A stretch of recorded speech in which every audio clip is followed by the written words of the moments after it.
అందరికీ నమస్కారం. అందరూ ఎలా ఉన్నారు? నేనైతే చాలా బాగున్నాను. మీరందరూ కూడా ఆరోగ్యంగా ఆనందంగా ఉండాలని మనస్ఫూర్తిగా కోరుకుంటూ ఈరోజైతే టేస్టీ కొరమేను చేపల పులుసు ఎలా ప్రిపేర్ చేసుకోవాలో చూసేద్దాం. ఒక్కొక్కరు ఒక్కో విధంగా చేపల పులుసు ప్రిపేర్ చేస్తూ ఉంటారు కదా. ఇది నేను ప్రిపేర్ చేసే విధానం. ఈ ప్రాసెస్ మీకు నచ్చితే ఒకసారి ట్రై చేయండి. చిక్కటి గ్రేవీతో తింటుంటే ఇంకా తినాలనిపించే ఈ టేస్టీ కొరమేను చేపల పులుసు ప్రిపేర్ చేసుకోవడం కోసం ముందుగా చేప ముక్కలను తీసుకోవాలి. ఇవి కేజీ ఉంటాయి చేప ముక్కలు. వీటిలో కాస్త ఉప్పు, పసుపు, నిమ్మరసం వేసుకుని క్లీన్ చేసుకుని వీటిలో 1 టీ స్పూన్ ఉప్పు, 1/2 టీ స్పూన్ పసుపు, 2 టీ స్పూన్లు కారం యాడ్ చేసుకోవాలి. నేను యూజ్ చేసే కారం ఘాటు ఎక్కువ ఉంది కాబట్టి నేను 2 టీ స్పూన్లు మాత్రమే యూజ్ చేస్తున్నాను. మీరు యూజ్ చేసే కారాన్ని బట్టి మీరు యాడ్ చేసుకోండి. దీనిలో ఒక 2 టీ స్పూన్ల ఆయిల్ కూడా యాడ్ చేసి మొత్తం ముక్కలకి బాగా పట్టే వరకు కలుపుకుని మూత పెట్టుకుని పక్కన పెట్టేసుకోవాలి. చింతపండు ఇది కేజీకి 40 నుంచి 50 గ్రాముల వరకు చింతపండు పడుతుంది. చింతపండు కూడా పులుపు ఎక్కువ తక్కువ ఉంటుంది కాబట్టి చూసుకుని యాడ్ చేసుకోవాలి.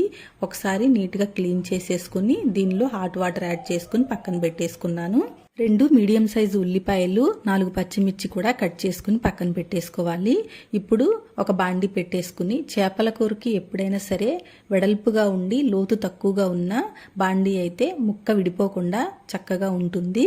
ఇప్పుడు ఇందులో 3 టేబుల్ స్పూన్ల ఆయిల్ వేసుకుని హీట్ అయిన తర్వాత 1/2 టీ స్పూన్ మెంతులు వేసుకుని అవి వేగాక మనం కట్ చేసి పెట్టుకున్న ఉల్లిపాయ పచ్చిమిర్చి ముక్కలను కూడా వేసుకుని బ్రౌన్ కలర్ వచ్చే వరకు ఫ్రై చేసుకోవాలి. ఇప్పుడు ఇందులో మనం మ్యారినేట్ చేసి పెట్టుకున్న చేప ముక్కల్ని వేసుకుని ఒకవైపు ఫ్రై అయిన తర్వాత మరోవైపుకి టర్న్ చేసుకోవాలి. చూస్తున్నారు కదా, వీడియోలో చూపించిన విధంగా జాగ్రత్తగా టర్న్ చేసుకోవాలన్నమాట.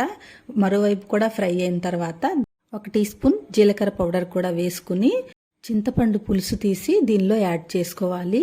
ఇప్పుడు దీంట్లో గరిటె పెట్టి కలపకుండా చూస్తున్నారు కదా, బాండీని తిప్పుతూ మిక్స్ చేసుకోవాలి. గరిటె పెట్టి కలిపితే ముక్క మ్యాష్ అయిపోతుంది, సెపరేట్ అయిపోతుంది. అందుకని గరిటె పెట్టకూడదు.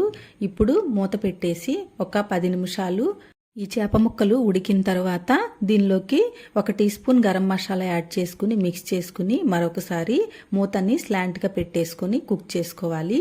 5 నిమిషాల తర్వాత చూశారు కదా, ఆయిల్ సెపరేట్ అయిపోతుంది. ఇప్పుడు ఇంకా కొత్తిమీర వేసుకుని స్టవ్ ఆఫ్ చేసేసుకోవటమే. ఒకసారి సాల్ట్ చెక్ చేసేసుకోవాలి.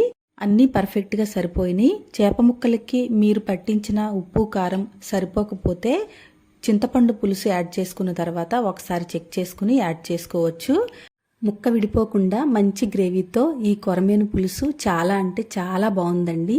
మీరు కూడా ఇదే ప్రాసెస్లో ఒకసారి ట్రై చేసి ఎలా వచ్చిందో కామెంట్ చేయండి. ఈ వీడియో కనుక మీకు నచ్చినట్లయితే లైక్ చేయండి, షేర్ చేయండి, మన ఛానల్కి సబ్స్క్రైబ్ చేసుకోండి. Thanks for watching.